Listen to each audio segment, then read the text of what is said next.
आज हम स्टार्ट करने जा रहे हैं worksheet number 33 social science class 9th के लिए है English medium. What makes elections in India democratic.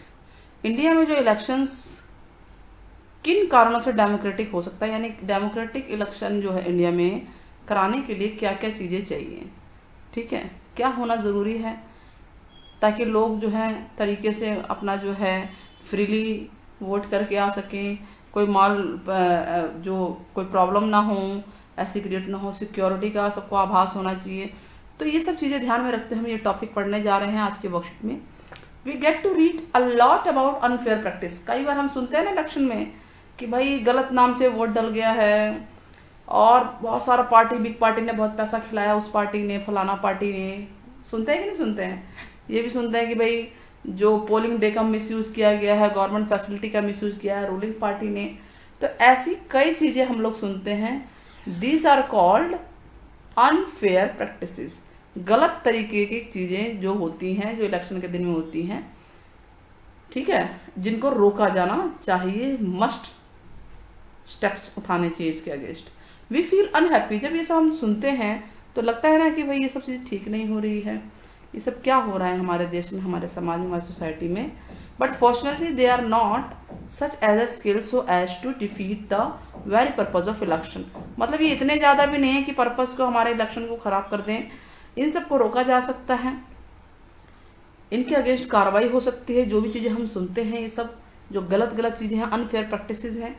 Can a party win an election and come to power not because it has popular support but through electoral malpractices? Let's examine. तो जब ये सब चीज़ें हम सुनते हैं तो दिमाग में आता है ना कि क्या कोई पार्टी गलत तरीके से भी पावर में आ सकती है, बजाय कि वो पॉपुलर हो उस वजह से ना हो। मतलब वो पॉपुलैरिटी की वजह से नहीं आई है, माल प्रैक्टिस, गलत तरीकों की वजह से आई है, अनफेयर प्रैक्टिसेस की वजह से आई है। क्या ऐसा होता है? तो चलिए इसको हम एग्जामिन करते हैं। इंडिपेंडेंट इलेक्शन कमीशन एक ऐसा कमीशन जो इंडिपेंडेंट है, जो किसी पर डिपेंड नहीं है, यानी जिस पे गवर्नमेंट का हुक्म या गवर्नमेंट के अंडर नहीं आता है। चीफ इलेक्शन कमिश्नर अपॉइंट किया जाता है इलेक्शन कमीशन के लिए। Chief election commissioner is appointed by president. President of India appoint करते हैं। और ये किस लिए अपॉइंट किया जाता है? ताकि फेयर एंड फ्री इलेक्शन हो पाए, कंट्री के अंदर फ्री इलेक्शन हो। फेयर मतलब कोई गलत ना हो, इसलिए चीफ इलेक्शन कमिश्नर को अपॉइंट किया जाता है। The election commission enjoy the same kind of independence.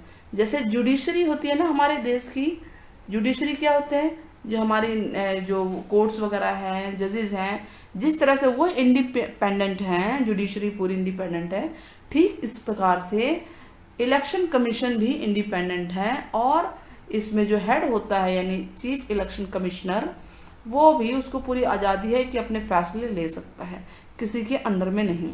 तो there is no external interference. Election commission का जो भी काम होगा उसमें कोई इंटरफेरेंस किसी की हो ही नहीं सकती।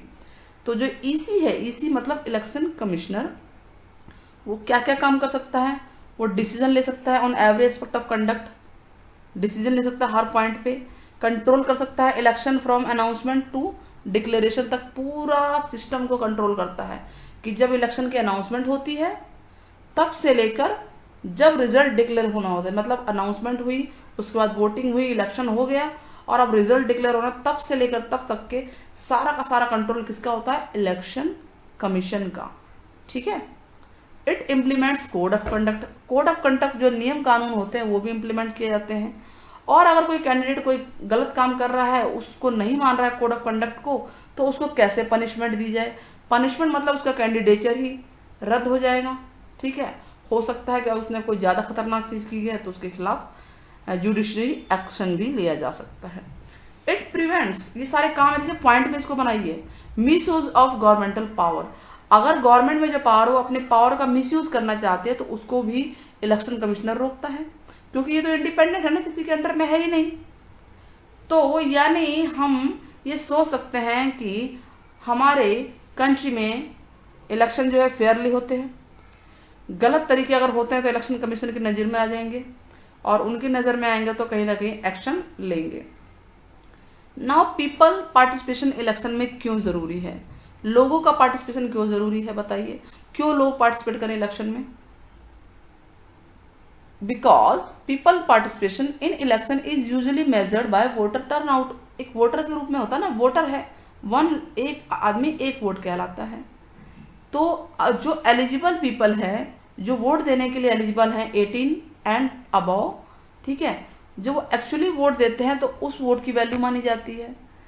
अगर इलेक्शन प्रोसेस फ्री और फेयर नहीं होगा तो पीपल उसमें पार्टिसिपेट ही नहीं करेंगे, और पार्टिसिपेट नहीं करें तो किसी की भी गवर्नमेंट बन जाएगी, तो अपने मन चाहे करेगी वो। तो लोगों का पार्टिसिपेशन स्मूथ गवर्नमेंट चलने के लिए, डेमोक्रेटिक गवर्नमेंट के लिए बहुत ज़रूरी है, फ्री एंड फेयर इलेक्शन के लिए ज़रूरी है, क्योंकि वो लोग ही हैं जो पार्टिसिपेट करके गवर्नमेंट को डिसाइड करेंगे किस तरह की गवर्नमेंट अब आनी चाहिए। अगर एक गवर्नमेंट गलत करे तो उसको कैसे पार्टी से हटाया जाए, उस पद से हटाया जाए, तो ये बहुत ज़रूरी है, ठीक है। और अब ये हो भी रहा है कि डे बाय डे जो लोगों का पार्टिसिपेशन है इलेक्शन में, वोटिंग में, वो बढ़ रहा है। आप देख रहे होंगे साल दर साल जो है लोगों की संख्या बढ़ रही है, लोग ज़्यादा से ज़्यादा वोटिंग करने के लिए जा रहे हैं। क्यों? क्योंकि उन्हें पता है कि उनके वोट की वैल्यू है। इंडिया में हर किसी के वोट की बराबर वैल्यू है, चाहे वो प्रेसिडेंट हो, चाहे वो एक नॉर्मल रेजिडेंट हो, प्रेसिडेंट हो चाहे वो एक नॉर्मल रेजिडेंट हो, दोनों की वैल्यू इक्वल है, चाहे वो प्रेसिडेंट हो, चाहे वो एक नॉर्मल इंसान हो, व्यक्ति हो, नॉर्मल रेजिडेंट हो, समझ गए। तो सबको इक्वल राइट है, one vote one person, equal right. Now acceptance of election outcome, जो इलेक्शन का आउटकम आता है उसको एक्सेप्टेंस कैसे किया जाए। On final test of free and fairness of election, जब फ्री और फेयर इलेक्शन हो जाता है तो उसके आउटकम्स अपने आप आ जाएंगे। जब फ्री और फेयर होगा मतलब फेयर होगा, फ्री होगा। If election are not free and fair तो आउटकम्स हमेशा जो है किसके पावर फेवर में आएंगे, पावरफुल पे। देखिए जब चीज़ सही तरीके से हो रही है तो सब कुछ ठीक होगा, लेकिन अगर फ्री इलेक्शन, फेयर इलेक्शन नहीं है तो जो पावरफुल पार्टी होगी वो अपनी तरफ बाजी मार लेगी, चाहे वो गलत क्यों ना हो, ठीक है। तो इसीलिए एक्सेप्टेंस आउटकम्स का पता चल जाता है कि लोग जो है, लोगों ने किसको दिया वोट और किसको हराया है। लोगों का बहुमत ही पता चल जाता है कि कौन जो है किसकी तरफ ज़्यादा है, ठीक। नाउ चैलेंजेस क्या आते हैं फ्री और फेयर इलेक्शन में। भाई फ्री फेयर इलेक्शन कराना है, फ्री फेयर इलेक्शन करना, ठीक ठाक इलेक्शन हो जाए, कोई बेईमानी ना हो, तो क्या चैलेंज आते हैं। सबसे पहले चैलेंज ये है, lots of money is used, बहुत पैसा खर्च होता है भाई, बहुत पैसा, गलत तरीक़ों से भी सही तरीक़ों से भी बहुत पैसा खर्च होता है, ये पहला चैलेंज है। दूसरा क्या है, क्रिमिनल बैकग्राउंड के कैंडिडेट कई बार जो है पार्टी की सीट ले लेते हैं और वो इलेक्टोरल रेस में आ जाते हैं। तो जिनका बैकग्राउंड क्रिमिनल है, क्योंकि वो साबित नहीं हो पा रहा है तो भी वो खड़े हो गए, लोग जानते हैं ऐसा एक्चुअल में है। और perform nepotism in ticket distribution, कई बार क्या होता है टिकट डिस्ट्रीब्यूशन में भी भेदभाव हो जाता है कि पार्टी में जो है, कोई एक पार्टी के लोग हैं जो लीडर हैं, वो अपने परिवार वालों को या उनकी जानकारी में जो नज़दीक है उनको दे देते हैं, और जो ईमानदारी से निकलता आ रहा है, आगे बढ़ रहा है, उसको टिकट नहीं मिलती। टिकट मतलब समझते हैं ना, कैंडिडेट के लिए खड़ा होना, वोट, ठीक है, इलेक्शन के लिए। तो ये बात हो गई, तीसरा चैलेंज है। इसके अलावा कई बार क्या होता है कि चॉइस ही नहीं होता वोटिंग में, बहुत कम चॉइस होता है। Very often election offer little choice, कि 2 ही पार्टी खड़ी है, 3 पार्टी खड़ी है, आपके पास चॉइस नहीं, आपको तीनों पसंद नहीं है, तो चॉइस कई बार नहीं होता है। और एक चैलेंज और है कि जो स्मॉल पार्टीज हैं, जो स्मॉल और इंडिपेंडेंट पार्टीज हैं, उनको बहुत ज़्यादा डिसएडवांटेज होता है, बहुत नुकसान होता है as compare to bigger parties, क्योंकि वो इतना पैसा लगाते हैं, इंडिपेंडेंट खड़े होते हैं, सब कुछ करते हैं, उसके बावजूद भी कई बार उनकी हार हो जाती है, सही होते हुए भी वो एक्सेप्टेंस में नहीं आते, तो उनको ज़्यादा डिसएडवांटेज है। तो ये कुछ 5 चैलेंजेस हैं। चलिए स्टार्ट करते हैं क्वेश्चंस के answer. Write down the function of independent election commission. तो इंडिपेंडेंट इलेक्शन कमीशन के हमने फंक्शंस पढ़े थे। देखिए ये सारा है, ये सारा का सारा जो है, इसमें आप 2-3 पॉइंट बना सकते हैं, तो हमने बनाया भी है। The function of independent election commission के फंक्शन क्या है। It takes decision on every aspect of conduct, decision लेती है, कंट्रोल करती है, अनाउंसमेंट से लेकर इलेक्शन के रिजल्ट तक सारा का सारा डिसीजन जो है, सारा कंट्रोल किसका होता है, इलेक्शन कमीशन का होता है। और क्या काम है, फंक्शन मतलब कि कार्य, क्या काम है। Implement of code of conduct, जो कोड ऑफ कंडक्ट लागू होता है उस समय वो सारा इम्प्लीमेंट यानी कौन अप्लाई करता है, इलेक्शन कमीशन। और अगर कोई कैंडिडेट या पार्टी उसको वॉयलेट कर रहा है, वॉयलेट मतलब उसको मान ही नहीं रहा है, तो उसको पनिशमेंट कौन देगा? Election commission. It prevents the misuse of governmental power, जो गवर्नमेंट है पावर में है वो अपना मिसयूज ना कर ले पावर का, उससे भी इलेक्शन कमीशन बचाता है। तो इस तरह से 3 पॉइंट हमने पॉइंट्स में आंसर लिखे, इजी हैं, अच्छे हैं। क्वेश्चन नंबर 2, आपको वेज बताने हैं कि माल प्रैक्टिस यानी गलत जो तरीके होते हैं इलेक्शन में, उनसे बचने के कैसे क्या तरीके हैं, क्या होना चाहिए। सबसे पहले correction the mistake in voter list, voter list में अगर गलती है तो उसको ठीक किया जाए। मेंटेन लॉ एंड ऑर्डर, जब इलेक्शन के दौरान जो लॉ एंड ऑर्डर को माना जाए, जो कानून होते हैं, लॉ एंड ऑर्डर होते हैं, उसको माना जाए, बहुत जरूरी है उसको मेंटेन किया रखें कि भाई कैंडिडेट ज़्यादा मिसयूज ना कर पाए, लोग ज़्यादा भगदड़ ना हो, सब कुछ मेंटेनेंस होना चाहिए, पुलिस होनी चाहिए, सब कुछ होना चाहिए, ये पहले से ही सब अरेंजमेंट होना चाहिए। अरेंजमेंट ऑफ सिक्योरिटी, जो पोलिंग ऑफिसर होते हैं, जो पोलिंग कराते हैं, जो वोटिंग कराते हैं, उनकी सिक्योरिटी तो ज़रूर होनी चाहिए।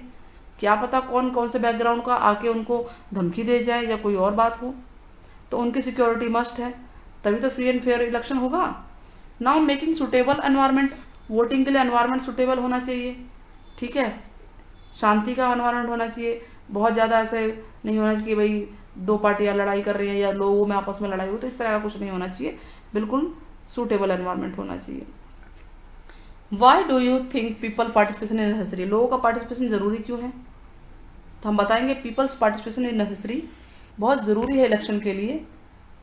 If the election process is not free and fair, अगर वो इलेक्शन प्रोसेस ही फ्री और फेयर नहीं होगा तो people will not continue to participate, कभी पार्टिसिपेट ही नहीं करेंगे, तो यानी जो गलत पार्टी है वो भी आगे आ जाएगी, पावर में आ जाएगी ना, तो सारा का सारा जो इकोनॉमी है, जो कंट्री है, वो कहीं ना कहीं गलत हाथों में चली जाएगी। अकॉर्डिंग टू यू, आपके अकॉर्डिंग कौन कौन से चैलेंज आ रहे हैं? तो देखिए 5 चैलेंज ऊपर है, उन्हीं को आप लिख लीजिए। ऊपर आए थे ना सर्कल में, तो हमने लिख दिया। Lots of money is use या वेस्टेज लिख सकते हैं, इलेक्शन में बहुत सारा पैसा खराब होता है, वेस्ट होता है।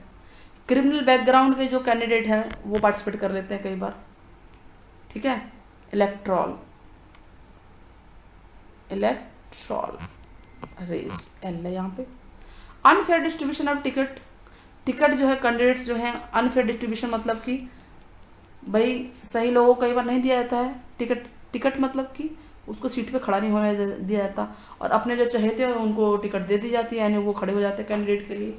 Very often elections offer a little choice, कई बार क्या होता है इलेक्शन में चॉइस ही नहीं होती है, किसको वोट दें जी, 2 ही पार्टियां, इसको दें या उसको दें, या 3 पार्टी हैं, तो कई बार क्या होता है जो वोटर है उसको ही चॉइस कब मिलती है, तो क्या करेगा वो। स्मॉल पार्टीज जो इंडिपेंडेंट कैंडिडेट्स हैं उनको बहुत ज़्यादा डिसएडवांटेज होता है बिग पार्टीज की तुलना में। तो इस तरह से हमें जो अगर आंसर को पॉइंट में लिखें, आप देखिए इसको स्मॉल कर देते हैं, तो ये हमारे क्वेश्चन 1 से लेकर 4 तक सारे हो गए। होप आपको वीडियो समझ में आई होगी, पसंद आई होगी। चैनल को सब्सक्राइब करना ना भूलें, ठीक है। और आपको एक क्वेश्चन बताना है कि क्या इलेक्शन कमीशन इंडिपेंडेंट पार्टी है, एजेंसी है या डिपेंडेंट है। सिर्फ 2 में से एक ऑप्शन है, इंडिपेंडेंट है या डिपेंडेंट है, ठीक है। आपकी कमेंट का इंतजार रहेगा। Till then take care, bye bye बच्चों।